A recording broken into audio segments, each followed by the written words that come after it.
We are now 2 weeks away from playing the masterpiece that Super Mario Maker 2 is going to be. And if you were here with me 2 weeks ago, you saw me attempt to beat all of the sample courses in the first game without touching a single coin. I thought that was a great way of saying goodbye to the game, but now that it was confirmed that Amiibo costumes won't make a comeback in the sequel, we have to say a proper goodbye to those as well. And what better way to do that than by trying to beat all of the event courses in the game without touching a single coin. The rules are simple. We are going to be playing all of the 46 event courses that are available right now and attempt to beat as many as we can without touching one of those dirty coins. You see this lovely coin counter up there? Let's try to keep it at 0 when we can. Beating a Super Mario Bros. 3 stage does give us a deadly coin no matter what at the end, but you know, to avoid skipping all of the stages with that game theme, this lonely coin won't count for the quest. The aim of this video is to see how many levels can be beaten coinless. So, without further ado, let's just jump into it.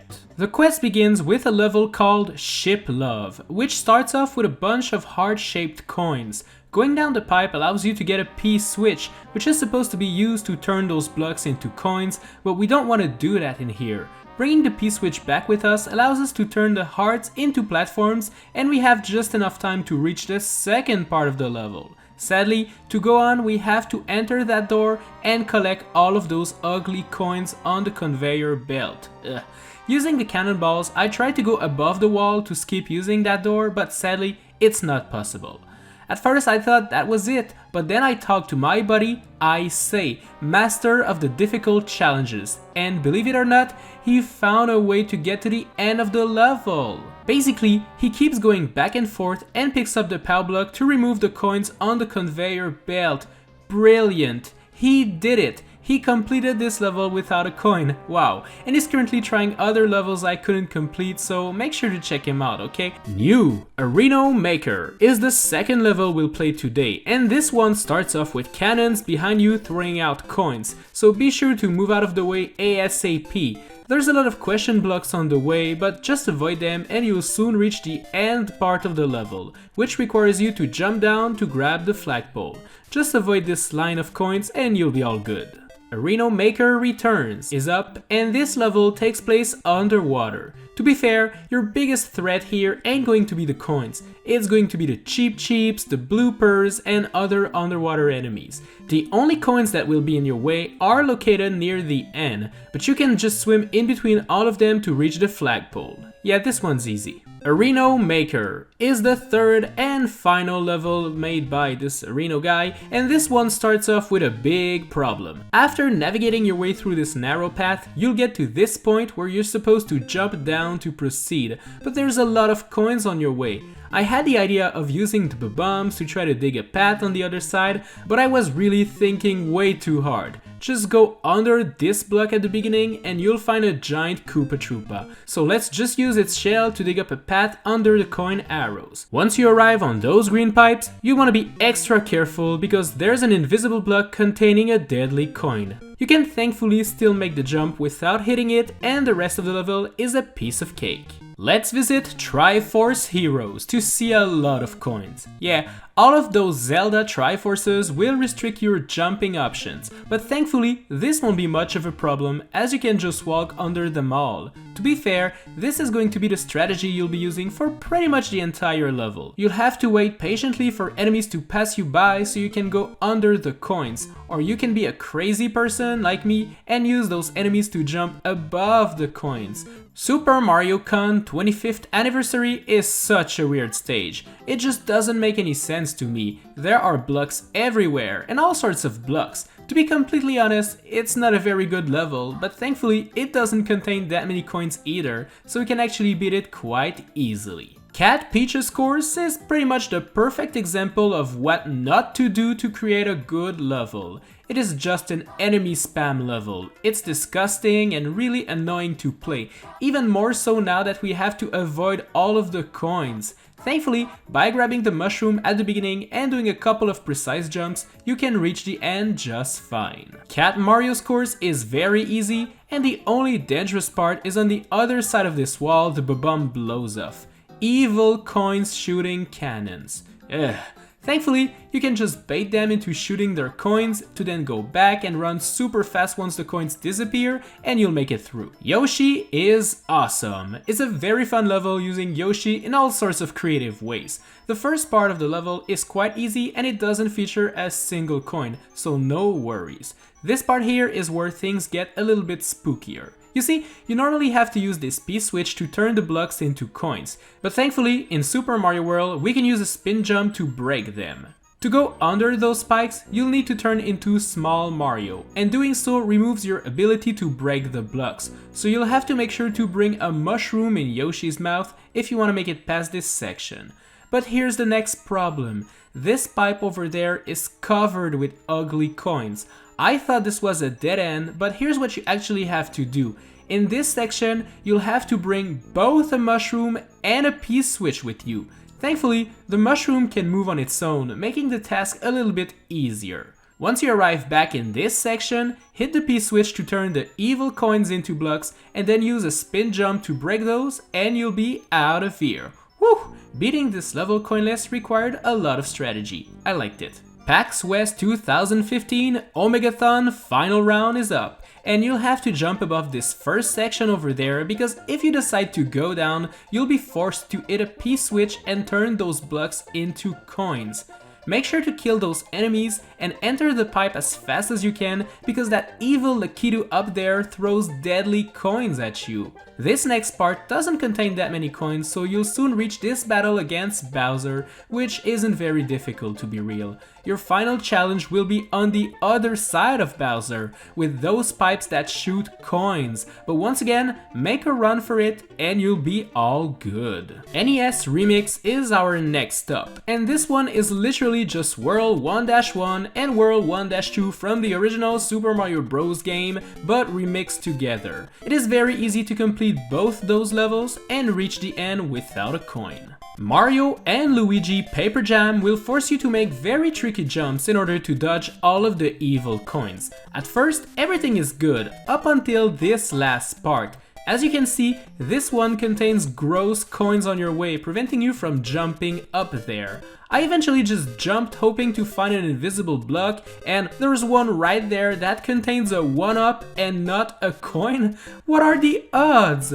Using that block you can jump above all of the coins there and make it to the end without touching a single coin. Mercedes-Benz Jump'n'Drive is the first auto-scroller level of this run, and it starts off with coins and munchers. The first coin can be dodged, but good luck with the second one. My buddy Isay found a way to jump on the first letter there to go up the coins, but sadly, even using this strategy, the next part of the level contains so many coins that there is no way to dodge them all. This one is a no-no.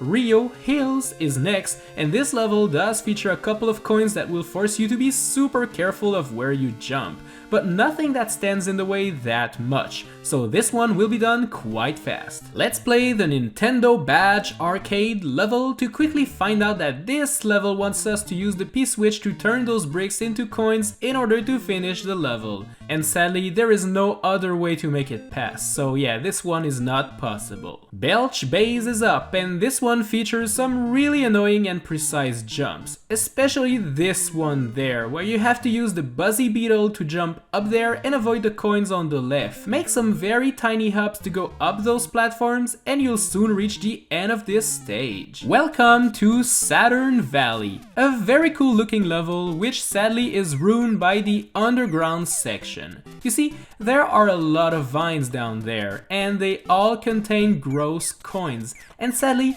even when trying to use the homing bullet bills, I couldn't get to dodge all of the coins. this one's not possible. Captain Toad Treasure Tracker is not a very difficult stage, although you have to damage boost on those spikes over there to avoid using the P-switch and turning those blocks into deadly coins. The last part contains some evil coin shooting pipes once again, but if you run super fast, you can get past without collecting a single one, so we are good to go. NES Remix Super Mario Bros. 2 is a remake of the very first level in Mario 2, and this one does contain one very tricky jump over there. There are donut platforms and coins right above them, which limits your options greatly, but thankfully it is actually possible to get past them by running super fast and being a little bit lucky. Once that difficult part is done, the rest of the level is super straightforward and you'll reach the end in no time. NES Remix Excitebike just requires you to hold down the right arrow on the D-pad and you'll reach the end. No coins, no challenge. Southwest Air Adventure is a level based off an airline. The first part is impossible.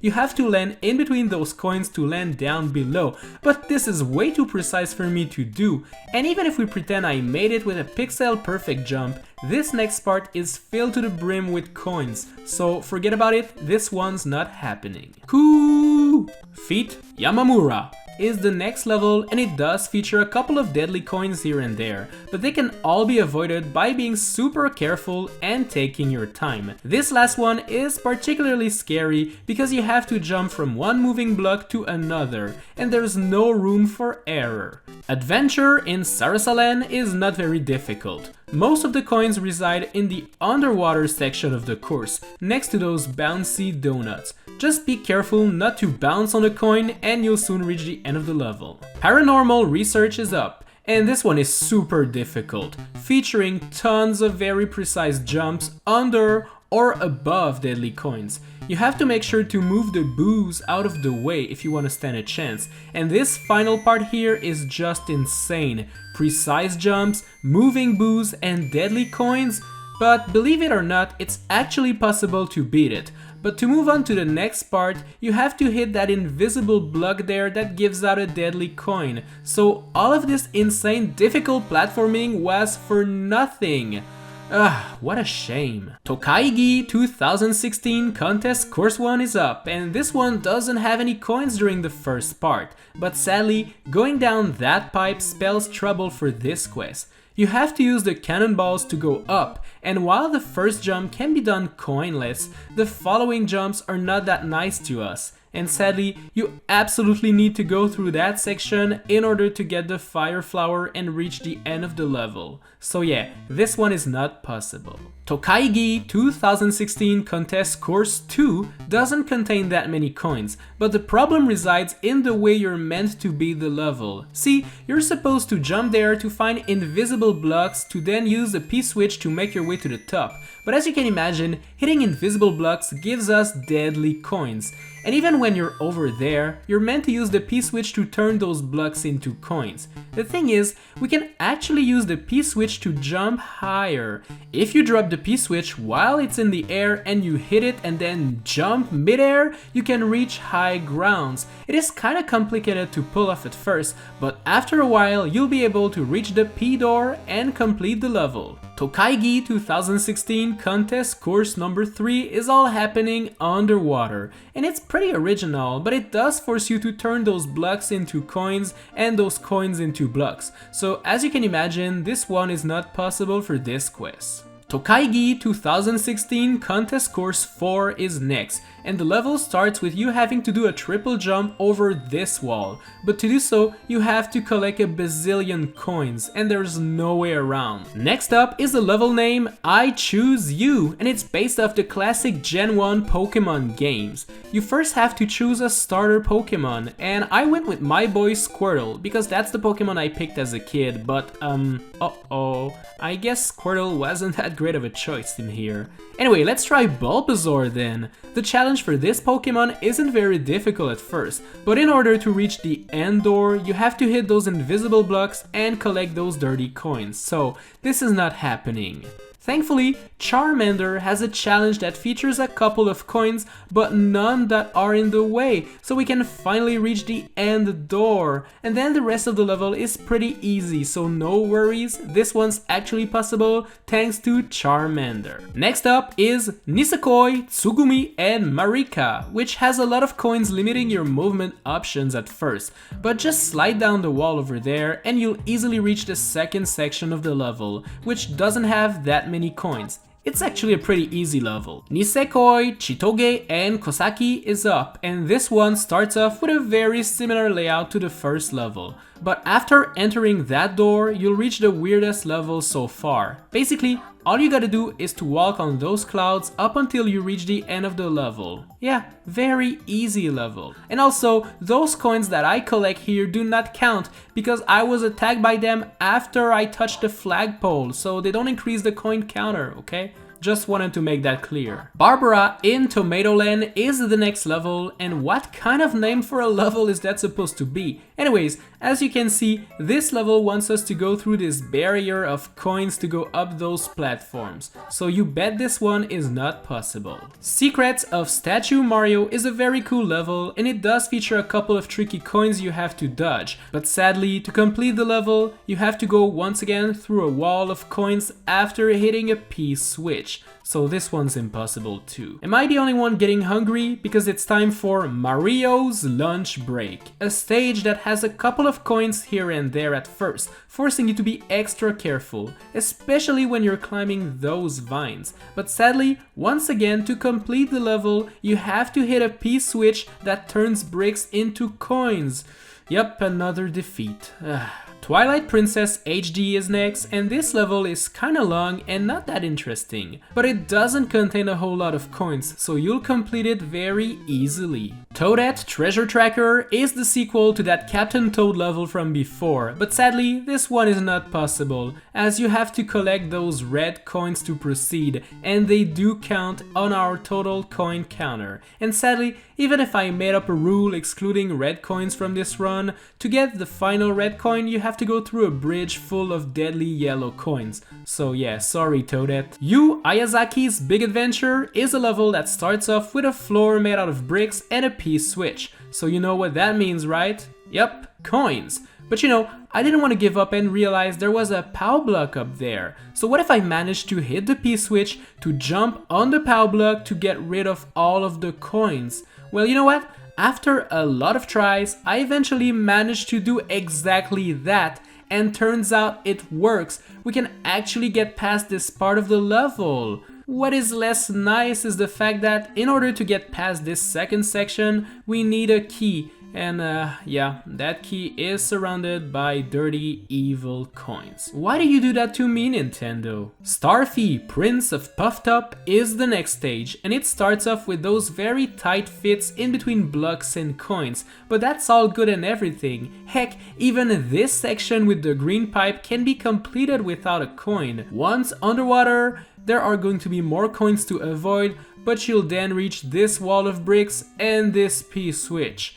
Again, come on dude, I hate the P-switch now. This one's impossible again. Metal Resistance is next, and once again, we have to collect red coins in order to make it to the second part of the level. And yes, once again, even if we decide not to count the red coins, we arrive at this part, forcing us to ride the skull platform and collect tons of coins. Popo and Nana's climbing challenge starts off with a very tight jump in between coins, and then you reach this next part, which requires you to hit invisible blocks to collect coins and proceed. You can go above the level in here, but it's worthless. As you can see, you just fall down in a pit, so another one that's impossible. Hello Kitty and My Melody is next, and can this one save us from the losing streak we're on? Well, yes, it can. This level does contain a couple of coins in your way, but if you're being careful and you're planning your jumps, you can actually manage to avoid them all and reach the end. Finally a level we can beat. I was starting to get worried. Shaun's Mossy Mole Mischief starts off with tons of those bouncing donuts and coins on top of them, and as you can see, there's not much room to dodge them. And anyways, the next part requires you to go through a wall of coins, so yeah, it's not happening. happening. Squid Sisters vs Bloopers is a level featuring everyone's favorite Mari and Callie from Splatoon. I decided to play as my girl Callie, and the level is not that difficult, thankfully. You do have a couple of coins to avoid throughout the level, but all of them can be avoided by being patient and careful. So yeah, this one's possible. Alright, time to walk the dog in Walking with Undo Dog, a level where you control a dog in his adventure to swim through the ocean, avoiding coins on his way, to then go up a pipe and find a bridge that is full of unavoidable coins. Yeah, it's a very sad story and it doesn't end up well for this quest. Dr. Kawashima's athletic training is very tricky at first, because if you want to get the mushroom you have to hit this question block, but there's an invisible block underneath it. You can thankfully get the mushroom with a very precise jump from the sides. You'll then have to make your way up those conveyor belts, and while being kinda tricky and difficult because of the coins, this section of the level can be completed. This next part wants us to use those donut platforms and a flying paratroopa to reach this block over there with a very tricky jump. And would you believe that after all of these efforts, we're forced to go through this narrow path filled with undodgeable coins, ruining all chances of completing this level, Coinless? I'm really starting to be sad now, especially considering the rest of the level can actually be done without a coin. Come on. Welcome to the final stage of the day, Nintendo World Championship 2017. And this level features so many coins, it's ridiculous. You have to collect red coins to enter the door to then touch even more coins in this castle section of the level. Yeah, this one is not possible. There we go, we have completed all 46 stages, and while the quest started quite well, the ending was full of undodgeable coins. I managed to complete 26 levels without touching a single coin, having 20 that I couldn't complete.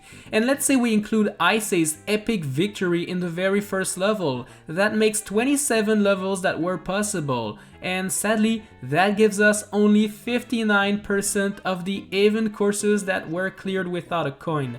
So yeah, we're not passing this exam, sadly. Thanks a lot for watching this video, guys. Make sure to subscribe and to hit that bell to know when I post a new video. Click the like button if you enjoyed this challenge, and if you want to support me and get your name in the credits, just hit the join button down below. Alright guys, I'll see you in the next one.